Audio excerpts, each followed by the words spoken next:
Bu, ibu, jadi kalau suami ibu lihat ibu salah, tapi suami teh tenang, tidak marah-marah, senang tidak bu? Bu, boleh kita bicara di tempat yang sepi? Ya pak, ada apa? Ibu tuh udah bagus, udah baik, dan lebih baik lagi kalau ibu tidak kentut di mana aja. Nah, simple, dipuji dulu, dikoreksi, tapi sudah berlalu. Segitu aja koreksinya tuh. Aduh pak maaf, tidak perlu minta maaf bu, sudah saya maafkan. Selagi ibu mabek itunya, rupanya si ibu teh kentut di mana aja, suami nggak marah karena ini menunjukkan saya tidak kena COVID.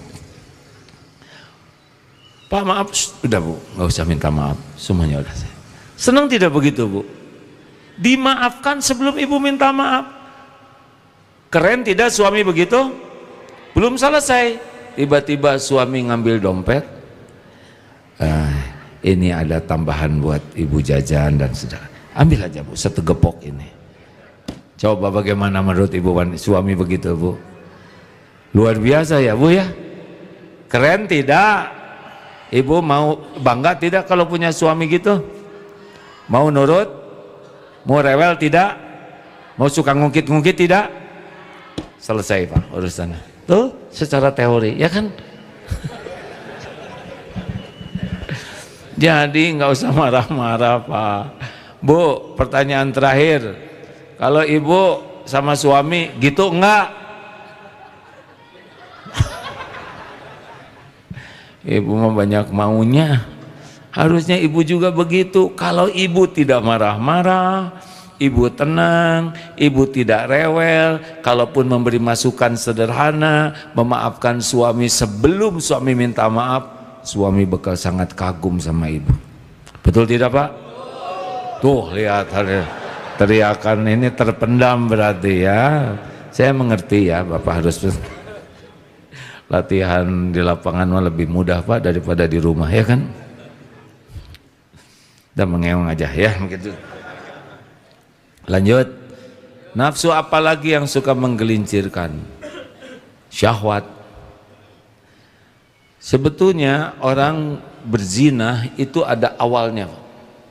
Awalnya adalah zina mata pada umumnya. Ketika orang tidak terbiasa menjaga pandangan, udah itu, kesananya jatuh. Ada seorang bapak nanya ke seorang ustadz, Ustadz, kenapa ya? Ini adik-adik masih kecil nih yang santri, jadi ilmu aja.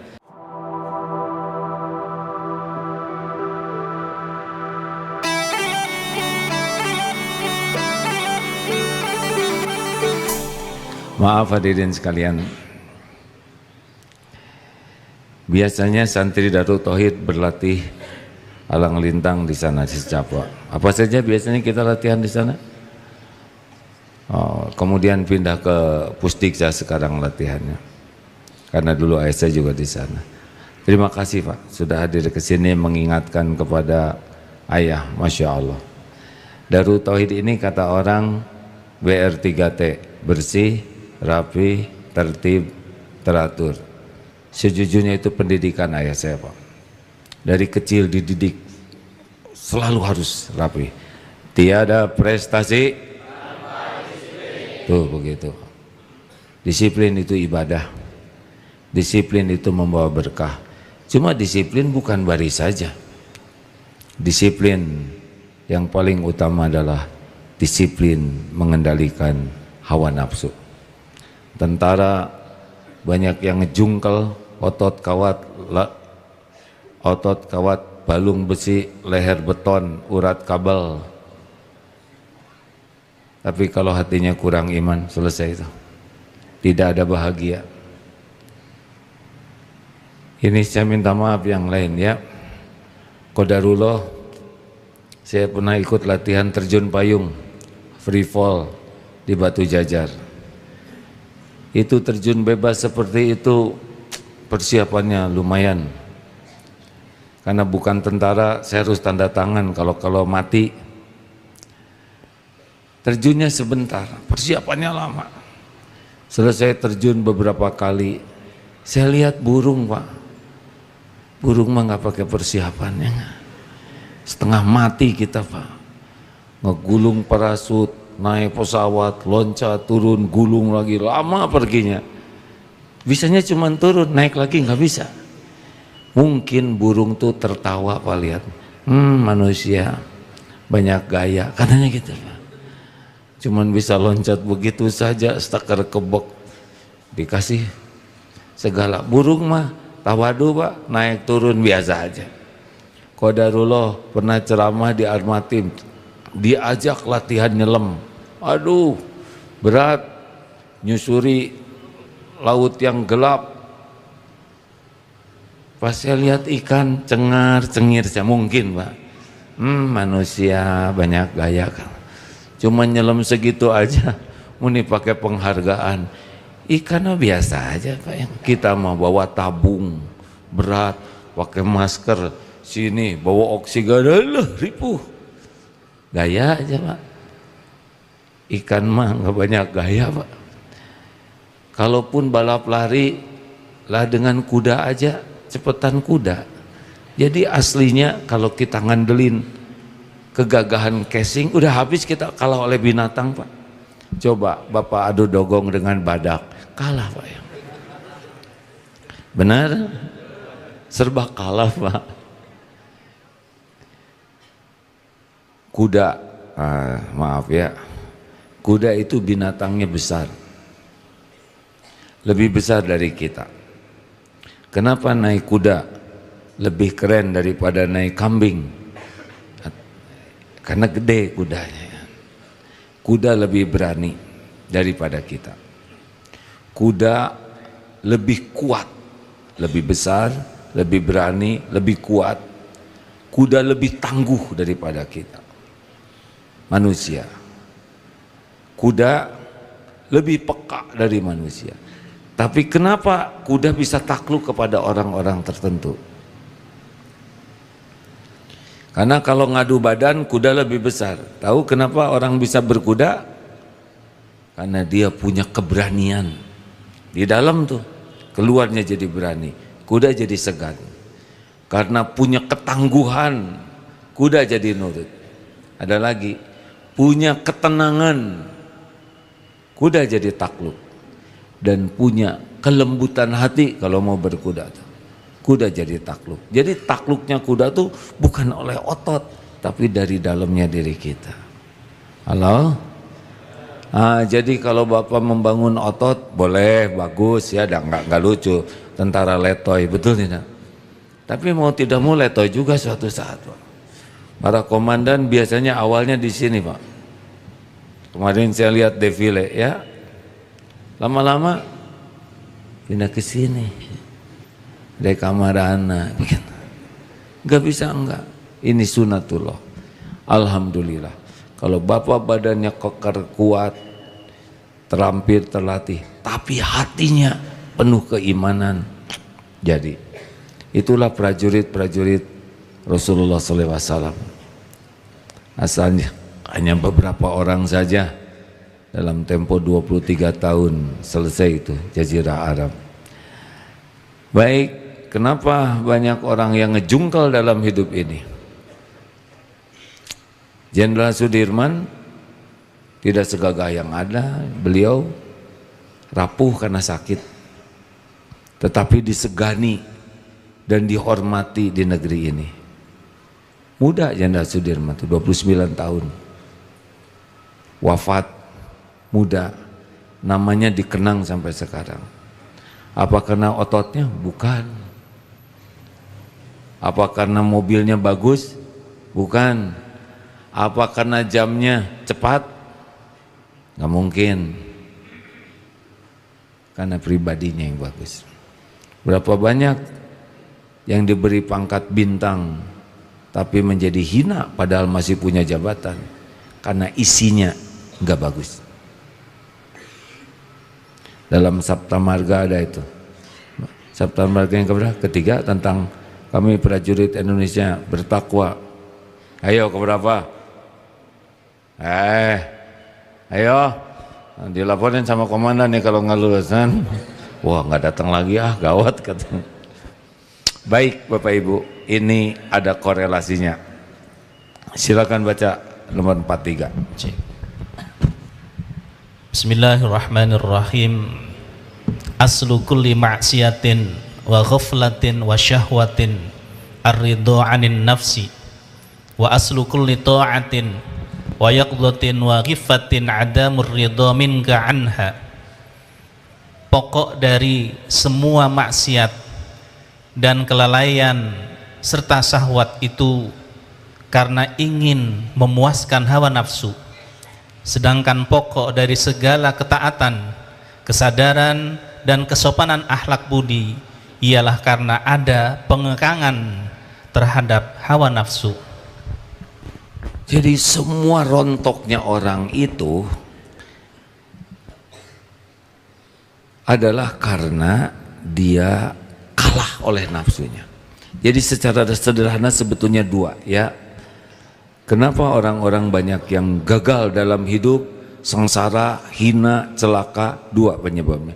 Satu, lemah pemahaman agamanya. Jadi dia tidak pernah belajar agama, tidak ngerti lah, tidak tahu siapa Allah, siapa Rasulullah, apa itu Quran, dia tidak tahu. Jadi nggak ngerti apa-apa tentang hidup ini.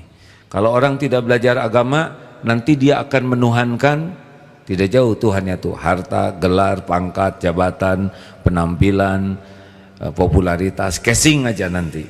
Dan itulah yang banyak berjatuhan. Dan yang kedua, lemah jiwanya, kalah oleh hawa nafsu. Kalau Bapak Ibu nanti lihat berita-berita yang ditangkap, yang apapun, nggak jauh dari sini. Dia tidak paham agama sehingga imannya rontok, udah gitu kalah oleh nafsunya. Benar? Kalau benar, kalau enggak. Benar? Sebetulnya saya tidak mengharap-harap jawaban karena suka jengkel ya kalau berharap. Tapi masa ditanya yang gampang aja nggak jawab, begitulah ya. Nah, sekarang yang kita bahas adalah Imam Ibnu Athaillah mengatakan bahwa maksiat, lalai, kita syahwat karena kita hanya ingin memuaskan nafsu. Sedangkan ketaatan ke Allah, sadar kita ini hamba Allah dan akhlak kita jadi baik, intinya adalah kita bisa mengendalikan hawa nafsu. Nafsu itu sendiri Allah yang menciptakan. Kita tidak ngerti kenapa kita ada nafsu, kenapa kita ada amarah. Kita tidak mengerti tuh, kok ada di sini ya. Kenapa ada yang menghina jadi sakit hati? Apa ini? Kan ada hardware, ada software. Ini yang nampak jasadnya, tapi ada yang tidak kelihatan oleh kita. Seperti sayang, cinta. Loh, kenapa? Kok lihat lawan jenis jadi ingin naksir? Kenapa lihat beton kok nggak jatuh cinta ya? Kan nggak enak Pak lihat beton ditangkep begitu, error. Kenapa? Allah yang menciptakan. Ada sayang, ada sakit hati, ada benci, ada dendam. Semua ciptaan Allah ada pada diri kita, bagian untuk ladang amal kalau kita bisa mengendalikannya. Kalau nggak ada nafsu, nggak normal. Surat Yusuf ayat 53. Ini yang lebih dekat untuk bahasan ini ya. A'udzubillahi minasyaitonirrajim. Wa ma ubari'un nafsi innan nafsa la'ammaratun bisu' illa ma rahimar rabbi inna rabbi ghafurur rahim. Dan aku wa ma ubarri'un nafsi, dan aku tidak membebaskan diriku dari kesalahan. Sebagian ulama mengatakan ini adalah perkataan Nabi Yusuf ketika dibebaskan dari penjara. Kan asalnya Nabi Yusuf di penjara, difitnah bahwa ini suka kepada Zulaikha, ternyata tidak terbukti. Dan Nabi Yusuf mengatakan seperti ini bahwa dengan terendah hatinya, kan udah bebas nih ya, tetap tidak menyombongkan diri, mengakui ada nafsu, hanya nah ini ya, Karena sesungguhnya inna nafsa la ammaratun bisu'i, karena nafsu itu selalu mengajak, menyuruh kepada perbuatan jahat, kecuali illa ma rahimar rabbi, kecuali nafsu yang diberi rahmat oleh Allah. Artinya ada tertarik Nabi Yusuf juga kepada Zoleha, cuma beliau dengan pertolongan Allah bisa mengendalikan diri. Ikhtiarnya menahan diri, tapi kalau sudah bisa menahan diri, kita anggap ini adalah pertolongan Allah. Bisa paham nih hadirin?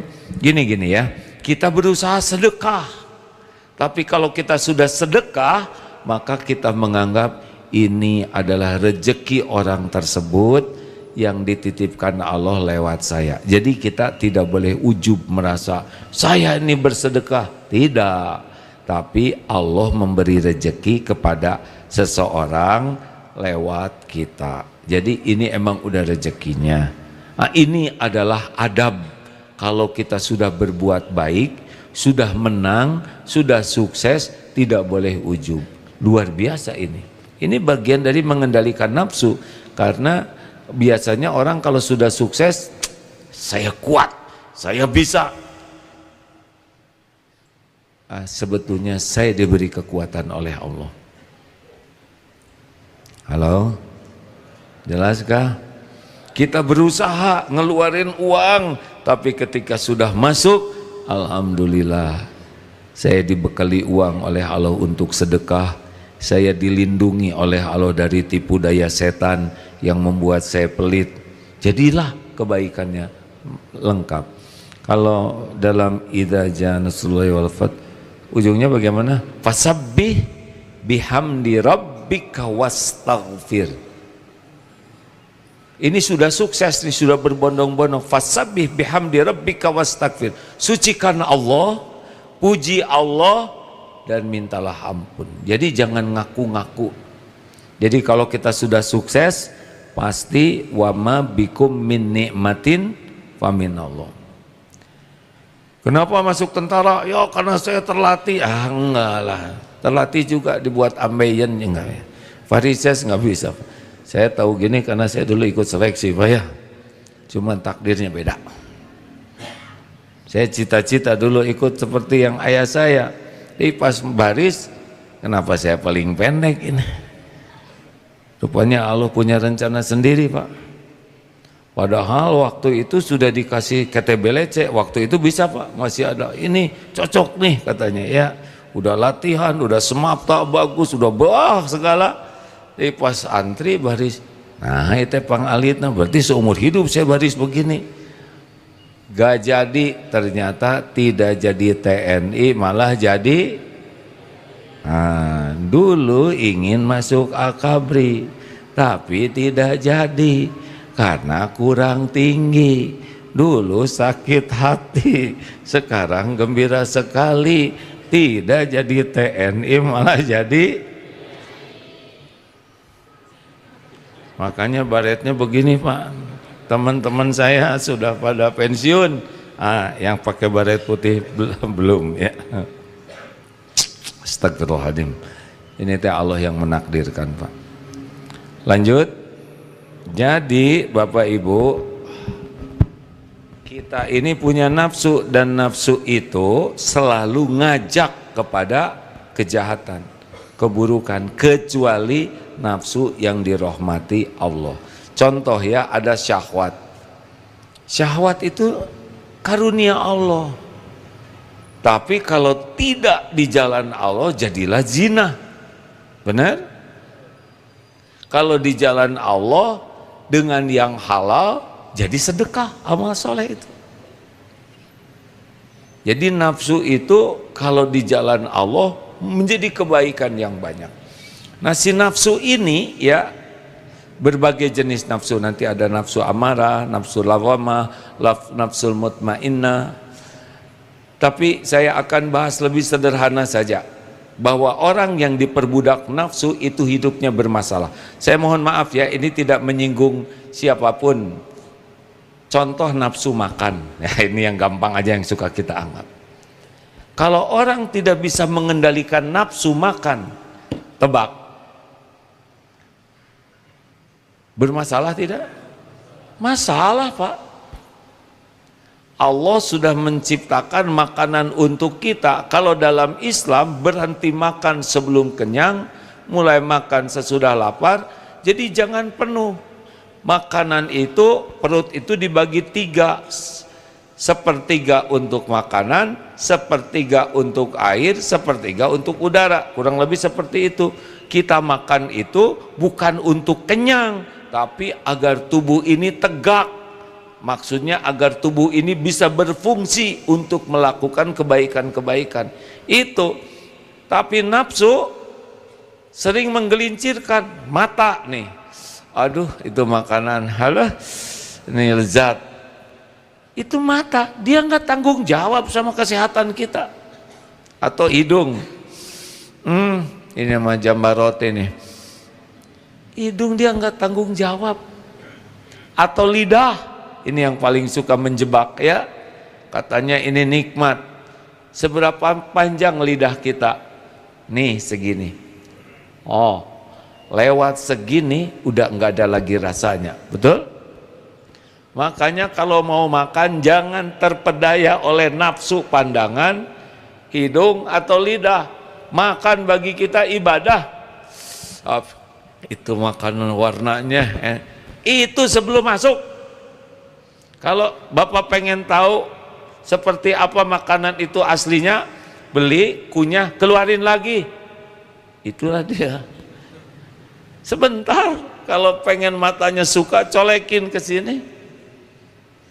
Kalau colekin ke situ. Boleh makan enak, boleh, sepanjang halal thayyib. Pastikan ini halal tidak. Nafsu tidak peduli halal haram. Beberapa teman di luar negeri asal bukan babi halal katanya. Oh, hewan disembelih tidak dengan nama Allah tidak halal. Itu ujiannya. Makanya tidak peduli halal haram, tidak peduli thayyib atau tidak, pasti memperturutkan nafsu. Orang Islam halal tidak? Cek sekarang bisa ya, di ChatGPT bisa. Ini tidak halal, udah tinggalkan, pahala. Thayyib tidak, ini duren. Coba duren halal atau tidak? Jawab, duren halal atau tidak? Belum tentu. Enak aja. Sekarang duren teman, duren tetangga, ada di piring.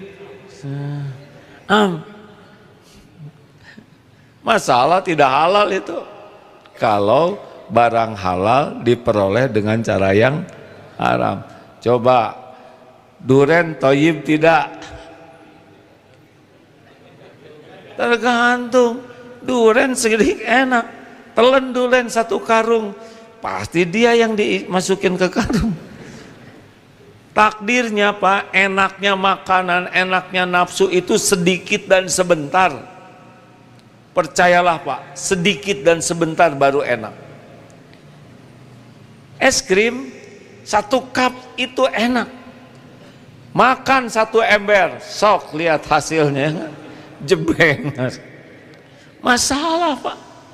Duren, qadarullah, saya karena sudah tua begini, kalau makan duren kebanyakan, gula pasti naik, asam urat naik. Kemarin ada yang ngirim duren 20 Pak. Saya cuma bagian ngitung saja. Alhamdulillah, bagikan, beres, alhamdulillah. Dan saya kunyah, saya yang bermasalah. Oleh karena itu, makan bukan memperturutkan nafsu. Pasti masalah tuh.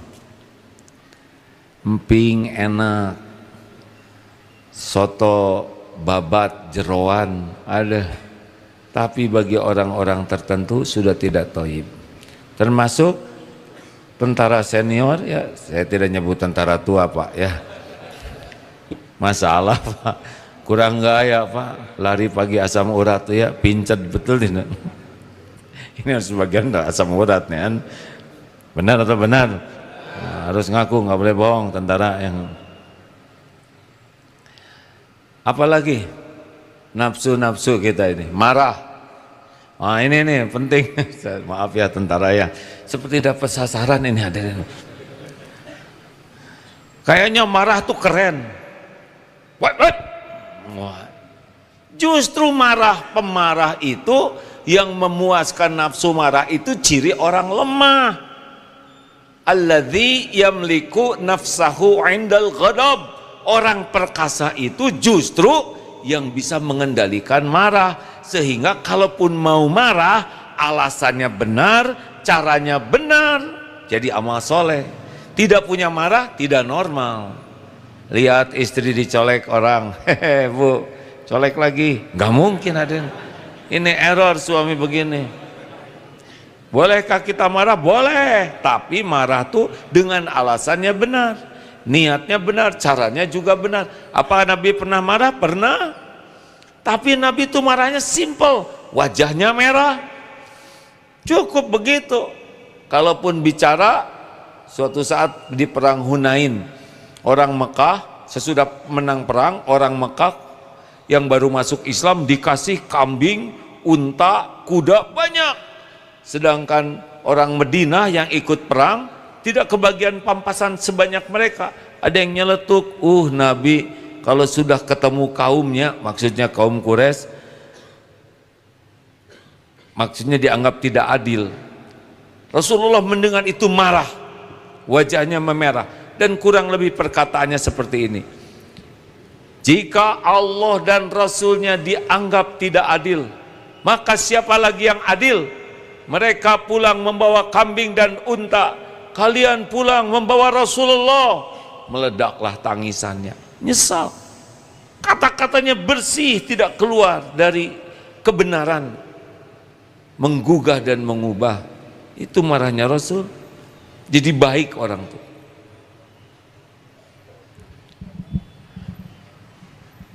Jangan marah-marah, tentara. Siap. Kalau mau marah sana tuh ke istri sana. Sama istri nggak boleh galak. Sudah dengar belum ilmu singa? Jawab, sudah dengar belum? Kalau belum. Yang lain yang udah dengar diam, jangan membocorkan rahasia. Saya pernah ceramah ini di Mabes Pak. Jenderal, wah gogoh. Kalau manusia nikah, astagfirullahaladzim. Kalau manusia nikah, itu orang datang, nyalamin, ngedoain, ngasih kado, itu standarnya. Tapi kalau singa menikah, itu binatang lain tidak boleh datang, tidak boleh mendekat. Suatu saat singa mau nikah nih, tiba-tiba kucing datang Pak. Ini penting buat tentara ya. Singa emosi, pas mau dikemplang, si kucing berkata gini dengan tenang, stop singa, saya harus ngomong sesuatu, ini penting. Apa? Kata singa ke kucing. Singa, saya ini dulunya singa, tapi sudah nikah jadi kucing. Jelas Meng?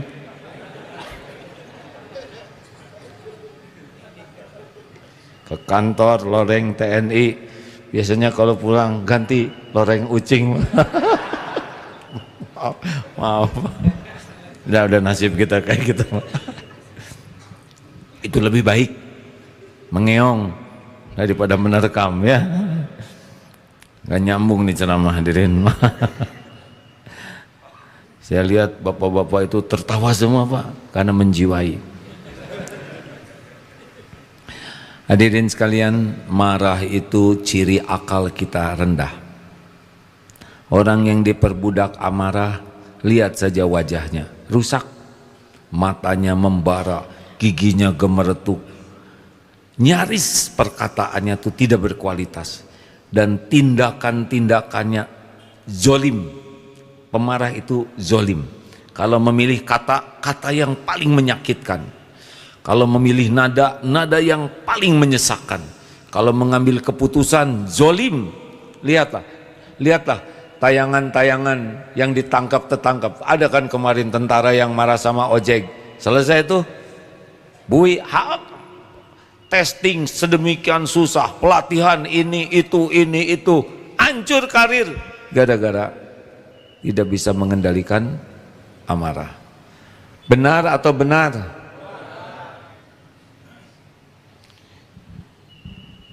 Pemarah itu orang yang lemah, Pak. Nabi Muhammad itu perkasa. Gulat lawan pegulat terbaik, baik bapaknya maupun anaknya, dua-duanya kalah. Tapi lemah lembut, sangat sopan. Waktu istrinya cemburu, Aisyah radhiyallahu anha, ketika ada yang ngirim ke mangkuk tuh sop, dijatuhkan, piring pecah, mangkok pecah, Rasul marah? Tidak. Rasulullah jongkok, diambil pecahan piringnya sambil berkata, ibumu sedang cemburu. Begitu saja. Berapa banyak di Indonesia istri membanting piring, suami siapa yang banting istrinya? Bukan begitu. Orang-orang pemarah, orang yang menghancurkan hidupnya. Orang takwa, wal kadhiminal ghaidha, menahan amarah, wal afina 'anin nas, memaafkan orang-orang. Begini.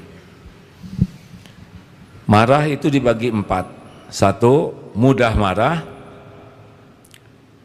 susah reda. Ini terburuk, manusia terburuk. Dikit-dikit jengkel, dikit-dikit marah, ini manusia terlemah. Udah gitu tidak berhenti-henti marahnya. Udah 7 turunan. Nah, ini paling buruk.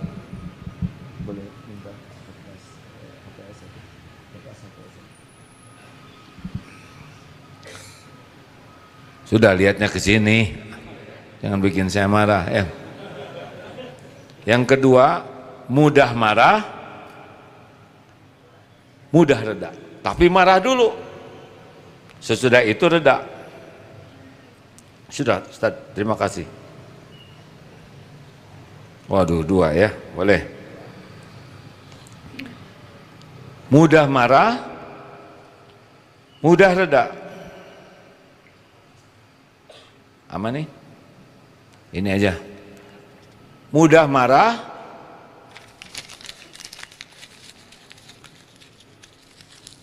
marah nih. Aduh, maafin saya ya, tadi saya hilaf. Saya kurang bisa mengendalikan diri. Saya menyesal dengan perbuatan saya minta maaf ya. Minta maaf, tapi hatinya sudah kayak gini. Ini ngerti bukan? Tidak. Ini teh bukan sulap. Ngarap-ngarap ini hilang lagi. Ini tuh perasaan orang udah kayak gini. Kalau kita minta marah, terus minta maaf kayak gini nih, hati orang tuh enggak kayak semula. Memaafkan, tapi istri saya sudah memaafkan. Dengar, memaafkan dan melupakan itu beda kapling. Memaafkan, ya saya maafkan, ya saya maafkan. Tapi remeknya hati itu tidak secepat memaafkan. Apalagi kalau hatinya terbuat dari kaca. Ya, nanti diganti ya oleh Ustaz. Yang ketiga, susah marah, susah reda. Susah marahnya bagus, tapi susah redanya jelek. Yang bagus adalah susah marah, mudah reda. Jadi ditahan. Gimana supaya nahan, supaya enggak marah-marah? Sederhana. Menahan marah itu kata kuncinya, kalau bahasa Inggrisnya pause. Diberikan jeda. Ketika nyet mau marah, diam. Itu aja. Jangan bunyi, maka bicaralah dengan tidak berkata dan berbuat apapun. Nyet, diam, tarik nafas, terus keluarkan ya. Sambil zikir. Apa zikirnya?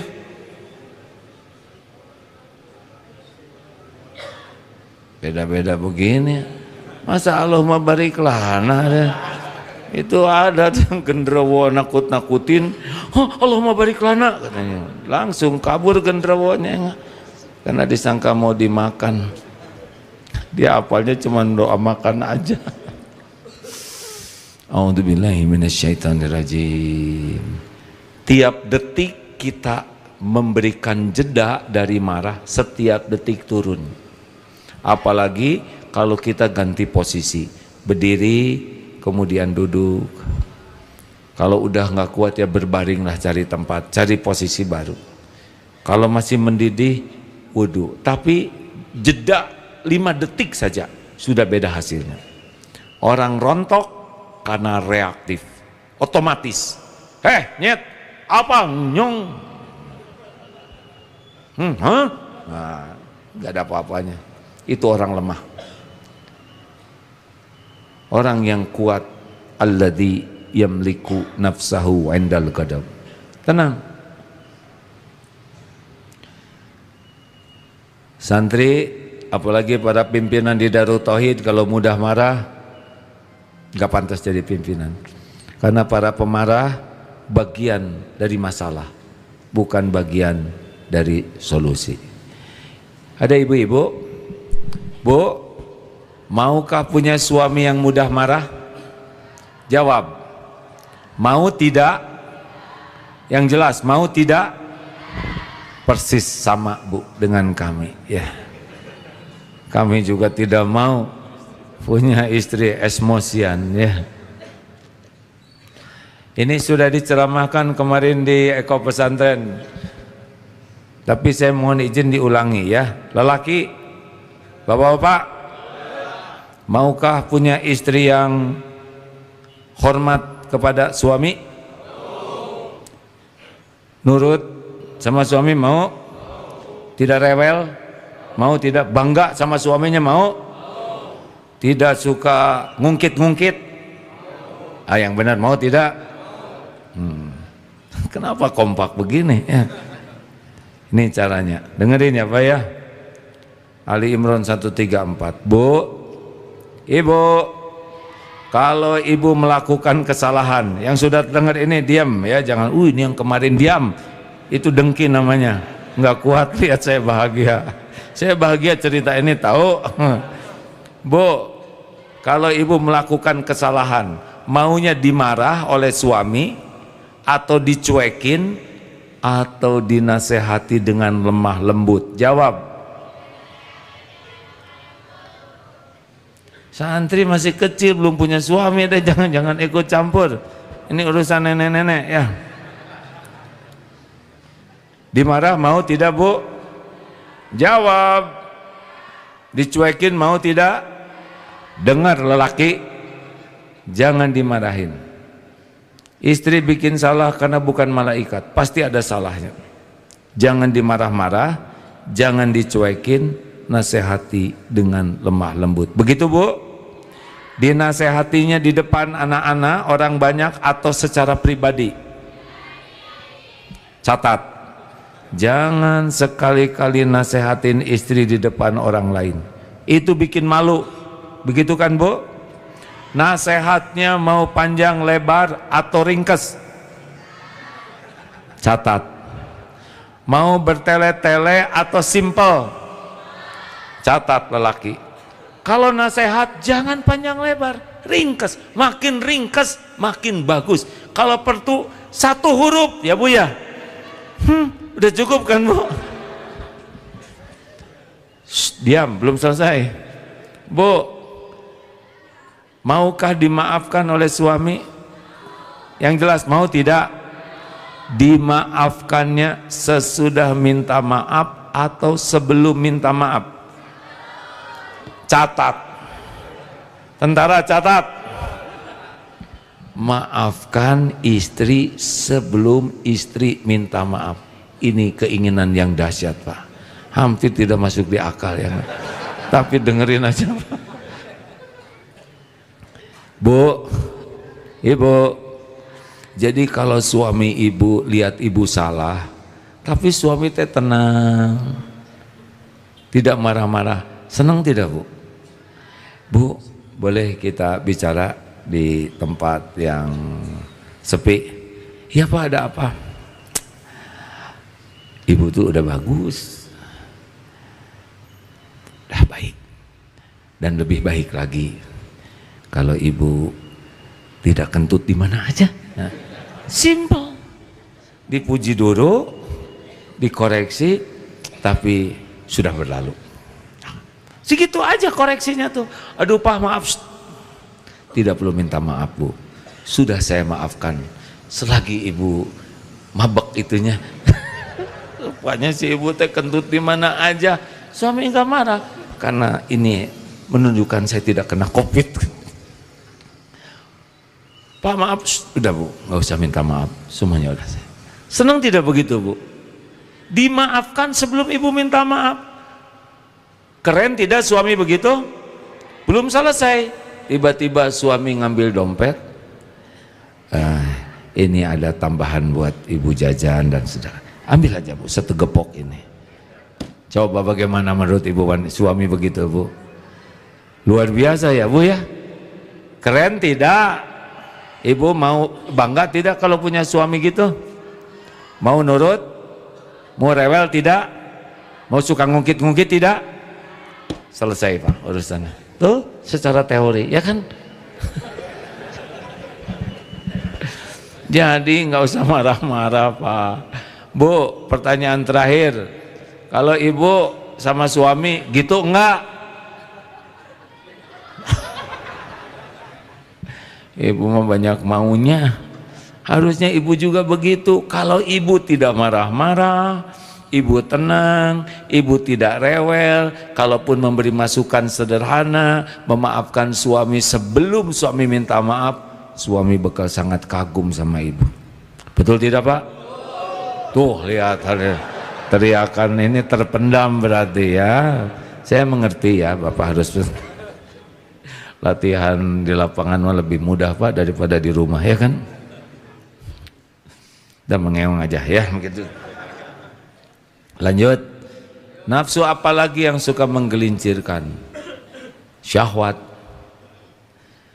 Sebetulnya orang berzina itu ada awalnya. Awalnya adalah zina mata pada umumnya. Ketika orang tidak terbiasa menjaga pandangan, udah itu kesananya jatuh. Ada seorang bapak nanya ke seorang ustadz, kenapa ya? Ini adik-adik masih kecil nih yang santri, jadi ilmu aja. Bapak-bapak ini mengatakan, Ustadz kenapa ya saya sama istri saya itu kok kurang nyengsreng. Apa nyengsreng bahasa Indonesianya ya? Kurang gairah gitu, kurang yalah gitulah ya. Kata Ustadz, oh mungkin istrinya punya penyakit kulit, budug. Oh enggak, istri saya full maintenance ya, terawat bagus ya. Tapi kenapa ya Ustadz? Atau mungkin istrinya punya kepribadian ganda? Oh enggak, normal, baik. Tapi saya kok kurang gimana gitu. Oh kalau begitu pasti Bapak tidak bisa jaga pandangan, sering melihat yang haram. Ustadz tahu dari mana? Berarti ngaku ya. Ustadz tahu dari mana? Karena orang yang mengobral pandangannya melihat yang haram, maka yang halal jadi tidak menarik. Itu hukumannya Pak. Jadi kalau orang sering lihat yang tidak halal, maka yang halal jadi tidak menarik.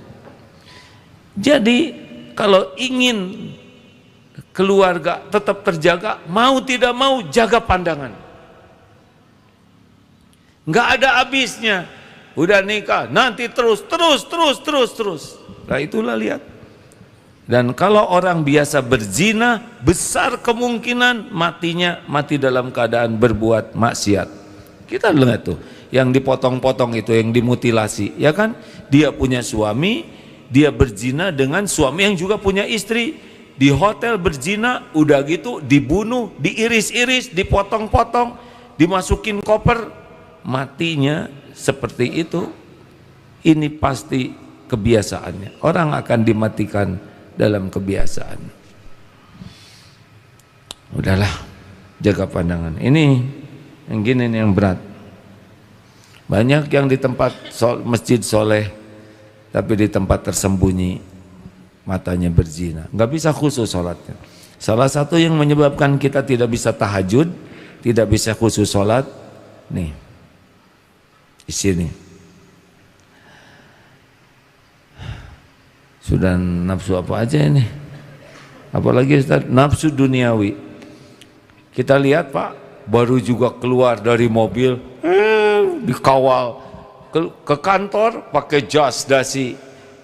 Keluar dari kantor, jasnya diganti warna dan dikasih gelang sepasang, dirantai. Kenapa ini? Korupsi. Yang korupsi itu bukan orang miskin Pak. Dia udah punya rumah banyak, mobil, tapi karena dia tidak bisa mengendalikan syahwat duniawinya, begitu saja, maling saja terus. Ada ini seorang koruptor, gelarnya mah profesor, jabatannya tinggi, ternyata hasil korupsinya disembunyikan di mana coba Pak? Di tembok. Jadi dimasukin ke lubang di tembok, kemudian ditutup lagi. Lihat tidak, megang tidak, make juga tidak. Jadi hanya lihat tembok tiap hari. Apa enggak error ini hadirin? Mau ngapain? Ini bodoh, biasa aja. Hidup bahagia itu bukan banyak uang. Qad aflaha man aslama wa ruziqa kafafan wa qana'ahullahu bima atah. Sungguh bahagia, sungguh beruntung orang yang memasrahkan dirinya ke Allah, Islam, cukup rezekinya, bukan banyak Pak. Yang penting tiap perlu apa tentara tiap perlu, bukan ada itu yang bikin tentara pusing terus tuh. Tiap perlu cukup Raden. Ya kalau ada juga nggak cukup stres kan. Yang penting tiap perlu cukup. Jadi yang bikin bahagia tuh cukup, bukan ada, bukan banyak, cukup. Itu kunci bahagia tuh cukup. Dan cukup itu wa may yatawakkal 'alallah fahuwa hasbuh. Tawakal, orang yang tawakal ke Allah pasti hidupnya dicukupin. Tenang saja, Allah udah tahu keperluan kita, lebih tahu dari kita sendiri. Tenang hadirin, kalau hati kita yakin ke Allah, taatnya bagus, ikhtiar optimal, doanya maksimal, ketemu kok nanti dengan rezeki. Nggak usah risau.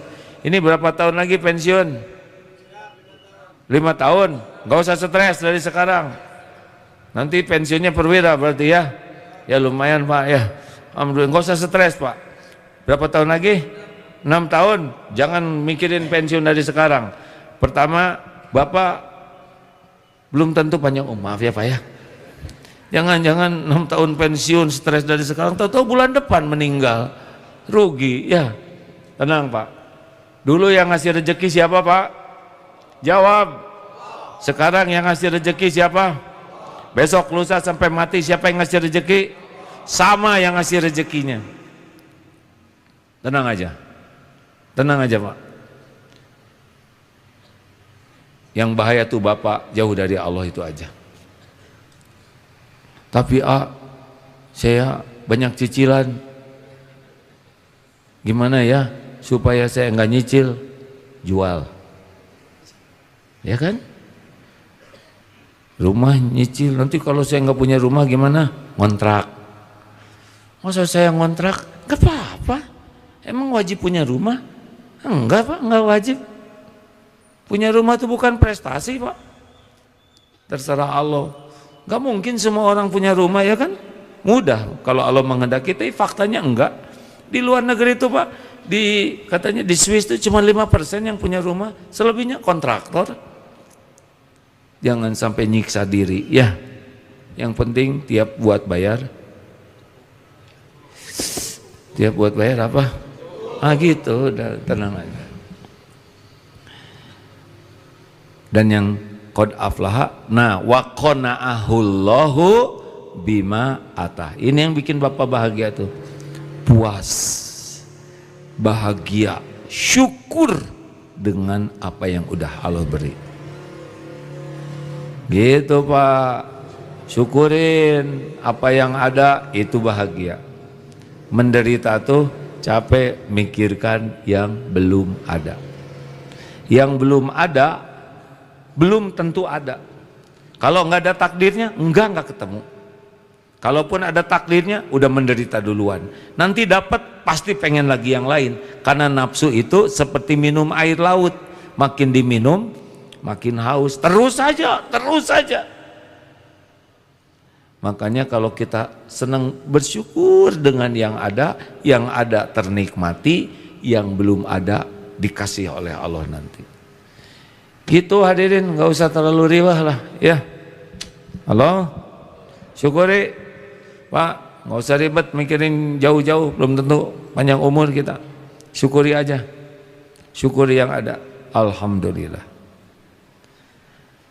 Dunia nggak usah silau-silau, ujungnya juga ditinggalin dunia ini.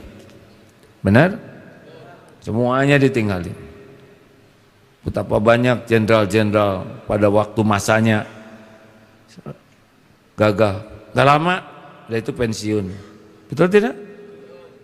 Dari itu menua, dari itu meninggal, dah ditinggalkan. Saya mohon maaf ya Pak, qadarullah pada waktu ayah saya meninggal, saya bersama beliau. Ketika meninggal di Dusdira waktu itu ketika wafat semua yang dimilikinya udah bukan miliknya lagi Pak. Baret, dulu ada jaket NATO, nyarinya susah, udah nggak dibawa kemana-mana. Ke kubur cuma bawa kain kafan. Cincinnya ya, apa yang dulu sangat disukainya di ruangan di kamar itu selesai seketika pemilikannya.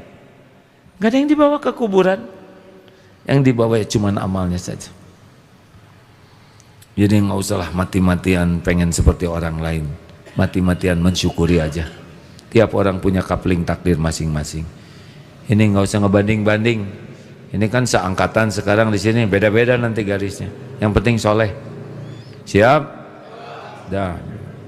Nggak usah sibuk mikirin pangkat orang lain. Semua orang ada bagiannya masing-masing. Udah segitu aja. Saya nggak boleh nafsu nih. Ada pertanyaan? Nah begitu ya, jangan suka mempersulit penceramah. Terima kasih bapak-bapak, ibu-ibu yang baik. Adik-adik, santri, mana santri? Acungkan tangan. Ah lambat ngacung. Itu yang di belakang dari mana itu? Ada tamu? Nggak ada data nih?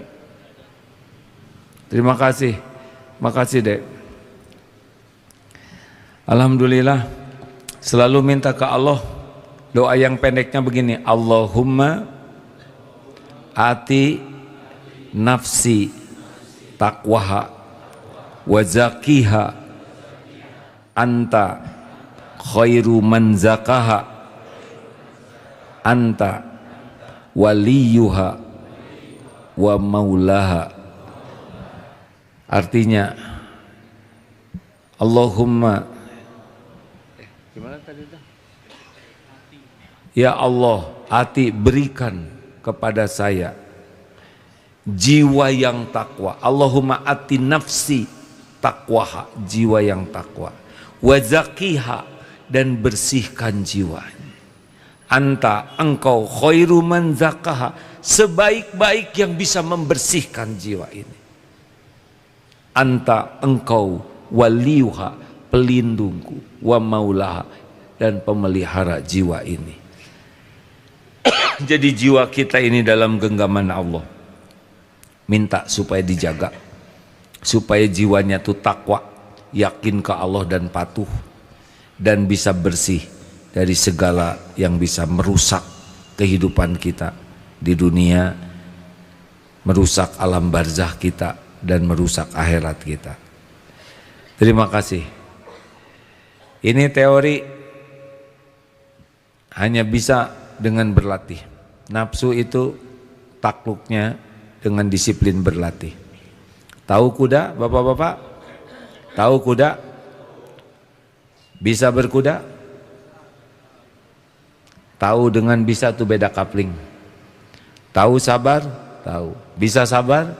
Ah, itu beda lagi. Bisa berkuda tuh harus berlatih. Harus mengeluarkan waktu, tenaga, pikiran, doa agar bisa berkuda. Tidak bisa sekaligus jadi pulang ceramah ini tiba-tiba soleh semuanya sekaligus.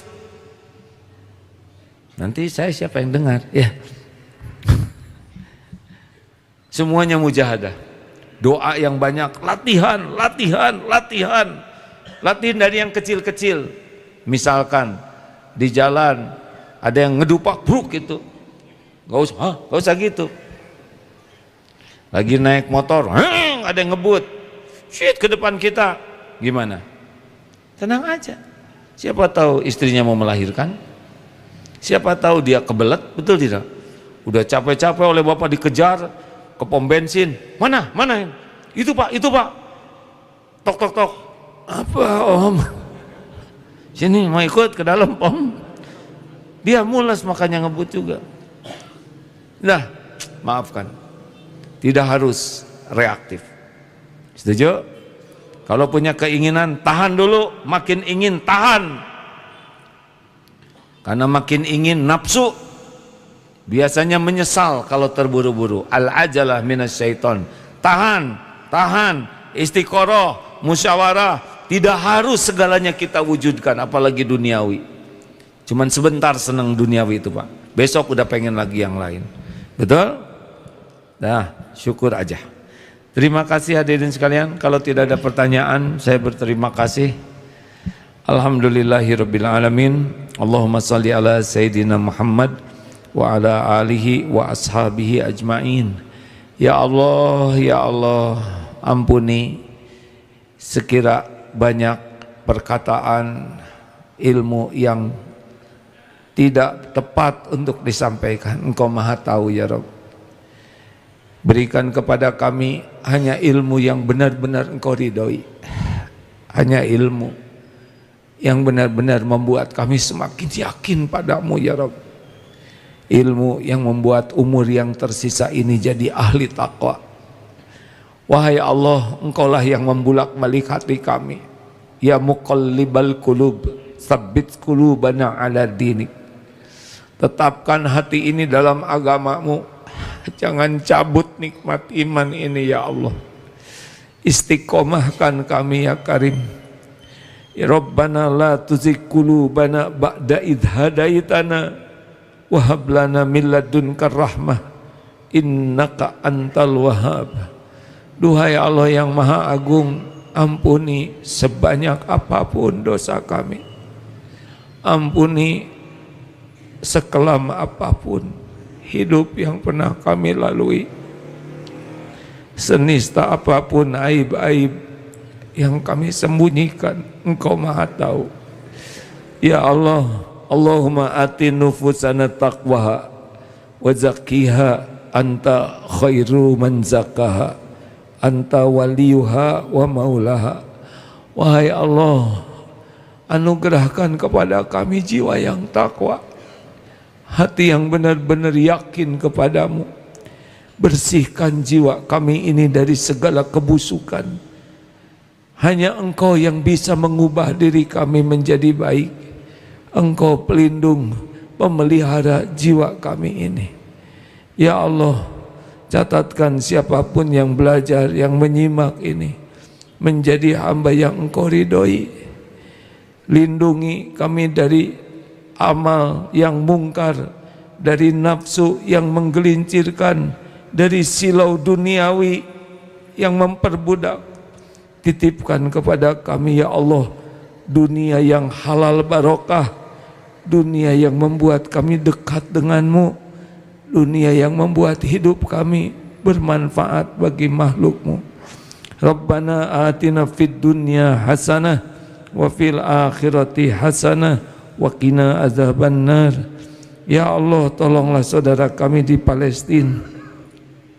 Engkau menyaksikan segala-galanya dengan sempurna. Tidak ada yang luput dari pengetahuan-Mu. Tidak ada yang lepas dari genggaman-Mu. Ya Allah, hanya Engkau yang menghujamkan iman yang teguh. Jadikan perjuangan saudara kami ini menguatkan iman kami, ya Allah. Bebaskan saudara kami dari penjajahan kaum yang zalim. Ya Allah, makhluk yang zalim juga makhluk-Mu dalam genggaman-Mu. Ya Allah, jangan biarkan kezaliman berjaya. Rabbana atina fid dunya hasanah wa fil akhirati hasanah wa qina adzabannar. Subhana rabbika rabbil izzati amma yasifun wassalamun alal mursalin walhamdulillahi rabbil alamin. Terima kasih. Subhanakallahumma bihamdik asyhadu alla ilaha illa anta astaghfiruka wa atubu ilaik. Maaf khususon bapak-bapak tentara, jangan jauh dari majelis ilmu. Ilmu itu pupuk iman. Jangan jauh dari masjid, itu benteng. Jangan jauh dari kaum duafa, orang-orang miskin, fakir. Doa mereka akan menjadi doa yang menolong kita. Dan jangan lepas berzikir. Assalamualaikum warahmatullahi wabarakatuh.